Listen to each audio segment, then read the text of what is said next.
আসলে 4 তারিখে কিন্তু মাননীয় প্রধানমন্ত্রী বেশ কয়েকবার বলেছিলেন যে না, আমি এত লাশের উপর দিয়ে ক্ষমতায় থাকার দরকার নেই। এই যে অনুপ্রবেশ যেটা করেছে তৃতীয় পক্ষ, এবং যেটা এখন আমরা ম্যাটিকুলাস ডিজাইনের অংশ হিসেবে শুনছি, তো সেগুলো নিয়ে উনি খুবই উদ্বিগ্ন এবং খুবই মানসিকভাবে খুবই ডাউন ছিলেন। তো যাই হোক, তো 5 তারিখে যেটা আমি জেনেছি, 5 তারিখে তো আমি ঢাকাতেই ছিলাম, তো আমি যেটা জেনেছি যে ওনাকে যে প্রিপারেশন ছিল পুরো সব ঢাকা শহরের সকল এন্ট্রি পয়েন্ট, এগুলো একটা ডিফেন্স সিস্টেমটা করা হয়েছিল যাতে কোনো ধরনের গোলযোগ বা এই ধরনের কিছু না হয়।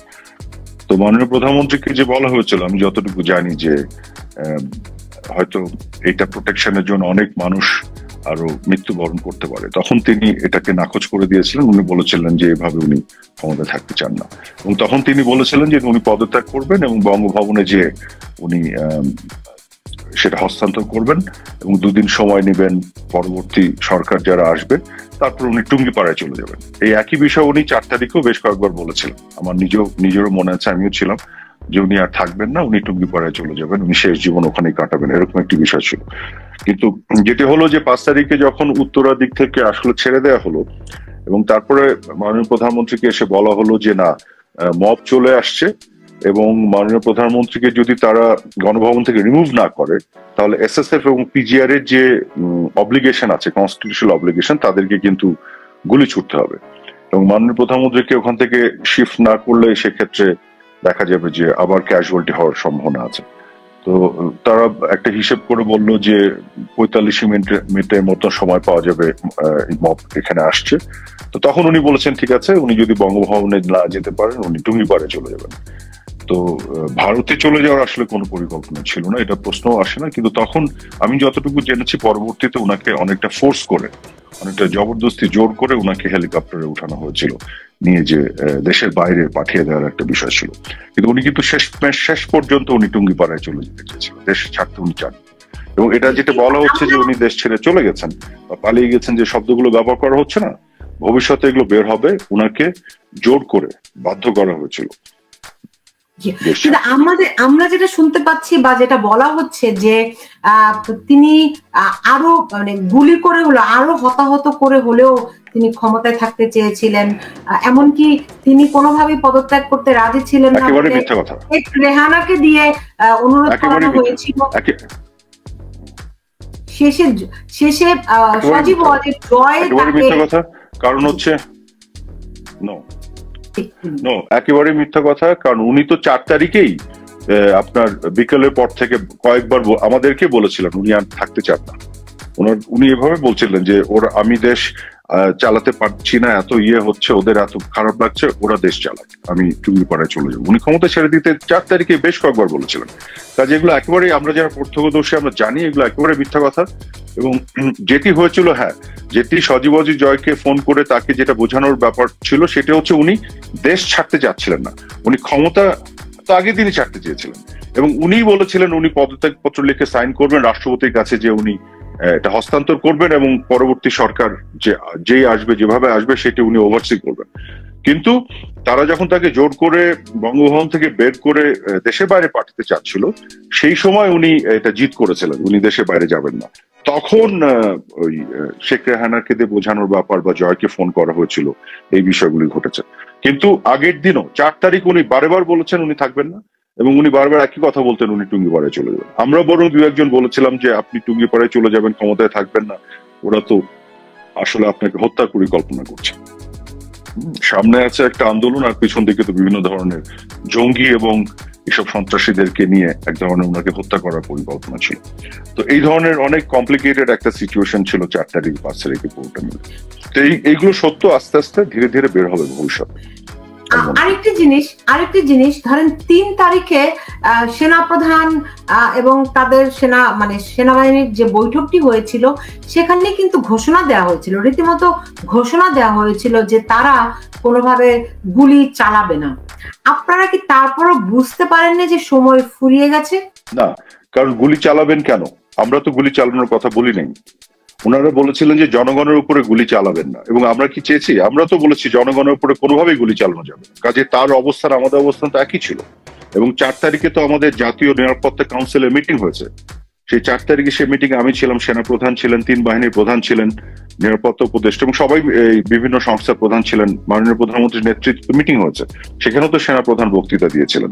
কাজে সেখানেও তো বলা হয়েছিল যে যতগুলো কি পয়েন্ট ইনস্টলেশন আছে এবং ঢাকা শহরকে প্রতিরক্ষা এবং প্রোটেকশন দেয়া, কোথা থেকে ধ্বংসযোগ্য এবং আক্রমণ থেকে প্রোটেকশনের দায়িত্ব তো এটা আইন শৃঙ্খলা বাহিনী।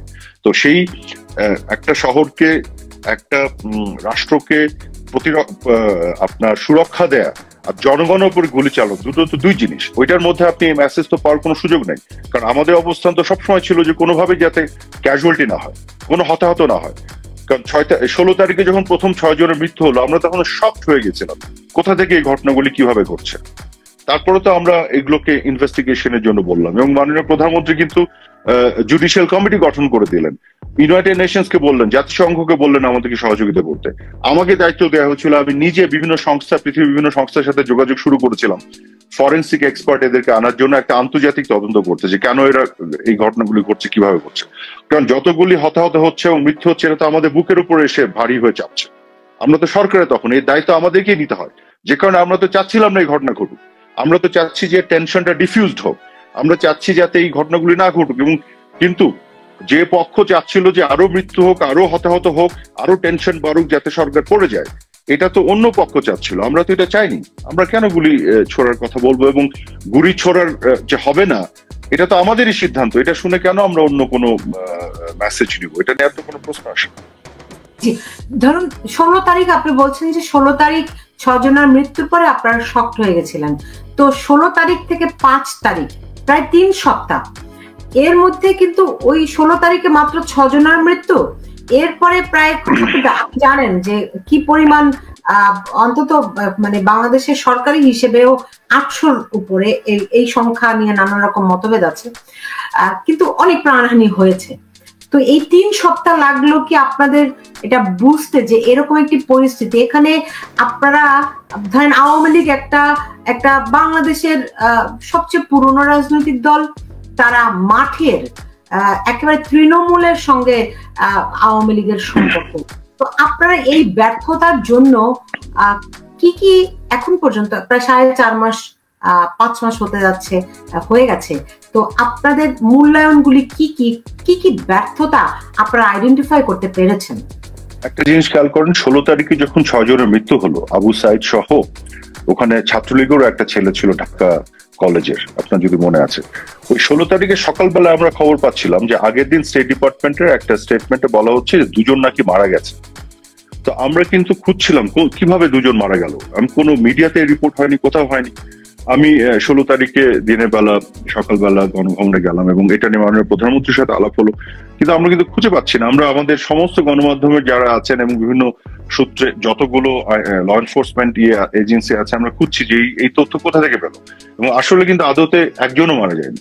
তারপরে হুট করে একটার পর একটা মৃত্যুর খবর আসা শুরু করলো 16 তারিখে, এবং আমরা পুরো শকড হয়ে যাচ্ছি। মাননীয় প্রধানমন্ত্রীকে আমি দেখেছি, উনি কিন্তু প্রচন্ড ভাবে মানে শকড হচ্ছিলেন যে বিষয়টি কি, যে কারণে পরবর্তীতে পরের দিনই উনি জাতির উদ্দেশ্যে ভাষণ দিয়ে উনি কন্ডোলেন্স এক্সপ্রেস করলেন, সরি বললেন, উনি আপনার জুডিশিয়াল কমিটি করার ঘোষণা দিলেন এবং সতর্ক হতে বললেন অভিভাবক এবং শিক্ষকদের যে আপনাদের সন্তানদের কিন্তু প্রোটেকশন দিয়ে রাখতে হবে, এই ঘটনাগুলি ঘটে যাচ্ছে, হ্যাঁ আমাদের কিন্তু সাবধানে থাকতে হবে। এবং তারপরে আপনি যেটি বলছেন পরবর্তী 3 সপ্তাহে 5ই অগস্ট পর্যন্ত দেখুন অনেকগুলি এরকম ঘটনা ঘটেছে, এবং আমরা কিন্তু পরবর্তীতে দেখছি যে পুলিশের সাথে কোনো সংঘর্ষ নাই, কিন্তু হুট করে একটা স্নাইপারে গুলি এসে মরে যাচ্ছে। এবং আপনার মনে আছে হৃদয় তরুয়া বলেছে তার বন্ধু তার পাশে কিভাবে মৃত্যুর কোলে ঢলে পড়েছে। তারপরে যেটা বলা হলো যে বাসার ভিতরে বাচ্চা শিশুরা মারা যাচ্ছে, হেলিকপ্টার থেকে নাকি গুলি ছড়া হয়েছে। পরে তো এই যে ডক্টর ইউনূসের অধীনে র্যাব ইনভেস্টিগেট করে বলে হেলিকপ্টার থেকে কোনো গুলি ছড়া হয়নি, এবং যে বাচ্চাটা মারা গেছে তার বাবা বলছে যে কোনো হেলিকপ্টার শব্দই ছিল না যখন তার গায়ে গুলি এসে লাগলো। তো এইটা তো আমরা আসলেই ওই 3 সপ্তাহ শকের মধ্যে ছিলাম, বুঝতে পারছিলাম না কেন ঘটছে। কিন্তু মাননীয় প্রধানমন্ত্রী দেখেন উনি জুডিশিয়াল কমিটি করে তদন্ত করতে শুরু করলেন, উনি জাতিসংঘকে ডাকলেন, আমরা বিভিন্ন সংস্থার সাথে যোগাযোগ শুরু করলাম, উনি যারা আহত হলেন তাদেরকে দেখার জন্য হসপিটালে দৌড়ে গেলেন এবং তাদের সুচিকিৎসার ব্যবস্থা করলেন। যারা নিহত হয়েছেন তাদের পরিবারের সদস্যদেরকে গণভবনে ডেকে তাদের পাশে আমরা দাঁড়ালাম, তাদেরকে সরকারিভাবে অনুদানের ব্যবস্থা করা হলো, তাদের পাশে থাকা এবং বিচারের ব্যবস্থা কমিটমেন্ট করা হলো। মাননীয় প্রধানমন্ত্রী তো সবকিছু করেছেন কিন্তু ওই সময়টুকুর মধ্যে, কিন্তু এমন যে একটা বিশাল ষড়যন্ত্র যেভাবে আমাদের ঘাড়ের উপর এসে পড়লো, মানে এত অল্প সময়ের মধ্যে এত কিছু ঘটে যাচ্ছিল এবং মানুষের মনকেও আসলে বিভিন্নভাবে চারিদিক থেকে প্রচার প্রপাগান্ডা করে বিষে তোলা হলো, যেটা সত্যি কথা। আপনি যদি বলেন ব্যর্থতার কথা, ওখানেই আমাদের সবচেয়ে বড় ব্যর্থতা ছিল যে আমরা আসলে এটা ওইভাবে এটা গভীরতাটা বুঝে উঠতেই পারিনি। এত অল্প সময়ের মধ্যে এত ঘটনা ঘটে যাবে এটা আমরা বুঝতে পারিনি এবং আমরা আসলে ওই শকের মধ্যেই ছিলাম কাইন্ড অফ। এক একটা হতাহত ঘটনা ঘটতো, আসতো আমাদের কাছে এবং আমরা পুরা যে কি অবস্থা হতো, চারিদিকে আমাদের কলিগরা মানে সবার চেহারা আপনার ভেঙে যেত, যেটা কি আর একটা ঘটনা হলো, কেন হচ্ছে। এই তো হচ্ছে অবস্থা। না পারার, এই যে আপনি এটা বলছেন যে এটা মানে গভীরতাটা বুঝতে পারেননি, সেই না পারার কারণটি কি? এরকম কি হতে পারে আপনারা একটা বিচ্ছিন্ন হয়ে গেছিলেন মানুষের কাছ থেকে, মানুষের পালসটা ধরতে পারছিলেন না? আবার অনেক সময় সবাই বলে যে আওয়ামী লীগ মানে অনেক পুরনো দল হওয়ার কারণে আওয়ামী লীগ হচ্ছে গিয়ে যখন বিরোধী দলে থাকে, আওয়ামী লীগ যখন সবচেয়ে বেশি শক্তিশালী থাকে, সরকারে যখন থাকে তখন আওয়ামী লীগকে বলা হয় দুর্বল। আর টানা যখন 15 বছর ধরে ক্ষমতায়, তখন মানুষের সঙ্গে তার বিচ্ছিন্নতা তৈরি হয়েছে কিনা, এই বিষয়গুলি আপনারা মূল্যায়ন করেছেন কিনা? দেখুন, আমি যেটা বলছি সেটা হচ্ছে যে গভীর ষড়যন্ত্র হয়েছে, সেটা আমরা বুঝতে পারিনি ওইভাবে। তো গভীর ষড়যন্ত্র তো আর সাধারণ জনগণ করে নাই, যে জনগণের সাথে বিচ্ছিন্নতার কারণে আমরা এটা বুঝতে পারছি না। জনগণও তো ধোকার মধ্যে পড়ে গিয়েছিল। আমি কখনোই মনে করি না যে আমাদের জনগণের সাথে বিচ্ছিন্নতা তৈরি হয়েছিল বা ছিল, অবশ্যই আমাদের সংযোগ সবসময় ছিল। কিন্তু যেটি হয়েছে যে গভীর ষড়যন্ত্রটা বুঝতে না পারার মূল কারণ যেটি হচ্ছিল, ষড়যন্ত্রকারীরা এত ব্যাপকভাবে এই ষড়যন্ত্র করেছে, এত টাকা পয়সা তারা ঢেলেছে এবং এগুলো তো এখন একটু একটু করে বের হচ্ছে, একটু একটু করে কিন্তু বের হচ্ছে। ব্রিগেডিয়ার সাখাওয়াত সাহেবের বক্তব্যে কিন্তু বের হয়েছে 7.62 সিভিলিয়ানদের আর্ম করা হয়েছে। সেই সিভিলিয়ান কারা? যারা আনসার ক্যাম্পে যে আনসারকে গেট থেকে গুলি ছুড়ে আনসারদের আহত নিহত করেছে। তো আপনার আইন শৃঙ্খলা বাহিনীদের উপরে খার কাদের ছিল? কারা পুলিশকে আক্রমণ করেছে? তো 7.62 যারা গুলিটা করেছে তারা তো ওই পক্ষ, এই সন্ত্রাসীরা। তো এই জিনিসগুলো কিন্তু বুঝে ওঠা একটু কষ্টই ছিল তখন। তো সেটা আমাদের অবশ্যই ব্যর্থতা ছিল এবং অবশ্যই আমি মনে করি আমাদের দায়ও ছিল, দায় আমাদের নিতে হবে। আমরা যখন সরকারে ছিলাম আমাদের দায় আছে, কিন্তু এই দায় স্বীকার করেছিলাম বলেই আমরা জুডিশিয়াল কমিটি করেছিলাম তদন্তের জন্য, জাতিসংঘকে আহ্বান জানিয়েছিলাম, প্রত্যেকটি আহত নিহত পরিবারের পাশে দাঁড়িয়েছিলাম, আহতদের পাশে মাননীয় প্রধানমন্ত্রী গিয়েছিলেন, তাদের সুচিকিৎসার ব্যবস্থা করেছিলেন।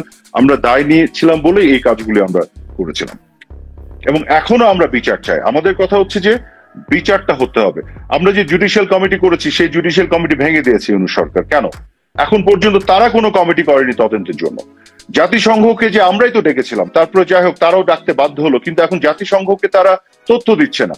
আপনি কিছুদিন আগে দেখেছেন রিপোর্ট হয়েছে, জাতিসংঘ কিন্তু খুবই, তাদের যে ফ্যাক্ট ফাইন্ডিং টিম কিন্তু খুবই হতাশ যে তারা কোনো কোঅপারেশন পাচ্ছে না। তো কেন এটা হচ্ছে বলেন? মাঝখান দিয়ে আবার কি হলো যে ইনডেমনিটি দিয়ে দিল। কেন ইনডেমনিটি? আমরা তো সকল হত্যাকাণ্ডের বিচার চেয়েছিলাম। আপনি আমাকে বলেন যে এই 5 তারিখের পরে যে ঢাকা ইউনিভার্সিটির তোফাজ্জল বা আপনার জাহাঙ্গীরনগরের যে শামীম বা রাজশাহী ইউনিভার্সিটির মাসুদ বা এই যে কিছুদিন আগে রায়হান এবং মাসুদ রানা যারা জয় বাংলা লিখেছিল, একজন রেকর্ড করেছিল, কুপে মেরে ফেললো, এগুলো দায় নিবে ইউনূস সরকার? শত শত আওয়ামী লীগের নেতা কর্মীকে যে হত্যা করা হলো 5 তারিখের পরে, এত পুলিশ হত্যা করা হয়েছে, এই পুলিশের পরিবারের সদস্যদের তাদের অধিকার আছে না বিচার চাওয়ার? তারা এগুলো দায় নিচ্ছে? আমরা তো নিয়েছিলাম, আমরা তো তদন্ত করেছিলাম, আমরা তো পাশে দাঁড়িয়েছিলাম।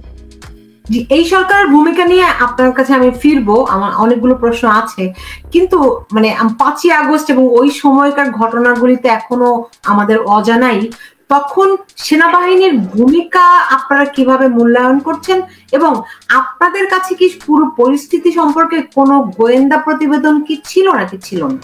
গোয়েন্দা তো আসলে এইভাবে কাজ করে না যে পুরো পরিস্থিতি নিয়ে। হ্যাঁ, একটা তো ছিল, আমাদের তো গোয়েন্দা সংস্থাগুলো তো জানাচ্ছিল যে আমাদের একটা মিটিংও হয়েছিল স্বরাষ্ট্র মন্ত্রণালয়, আমি সেই মিটিং এ ছিলাম। এটা আরো আপনার অগস্টের শুরুতে মনে হয় বা জুলাই শেষের দিকে, যেখানে কিন্তু প্রতিবেদনগুলো দেওয়া হয়েছে যে যেভাবে মানে আপনার ইভেন ঢাকা থেকে চিটাগং এ যে তেলের যে ট্যাঙ্ক বাহী যে গাড়িগুলো সেগুলোকে আক্রমণ করা হয়েছে, তেলের যে বিভিন্ন ডিপোগুলো সেগুলো আক্রমণ করা হয়েছে, জেলের মধ্যে জেল ব্রেক করে ঢুকে জঙ্গিদের বের করে নিয়ে আসা হয়েছে 800 কয়েদি। তো এগুলো কিন্তু পুরো একটা, আমরা কিন্তু আজ করতে পারছিলাম না একবারে সেটা না, করছিলাম যে এগুলো তো কোনো শান্তিপূর্ণ আন্দোলনের লক্ষণ না, এখানে তো একেবারে জঙ্গিবাদী একটা মহাপরিকল্পনা নিয়ে তারা নেমেছে এবং এক ধরনের যুদ্ধ ঘোষণা করে। এবং আজকে কিন্তু তারা এটা স্বীকার করছে যে এত পুলিশ হত্যা না করলে, ধ্বংসযজ্ঞ না চালালে আপনার এইভাবে কি তাদের নাকি তাদের কথিত বিপ্লব সফল হতো না।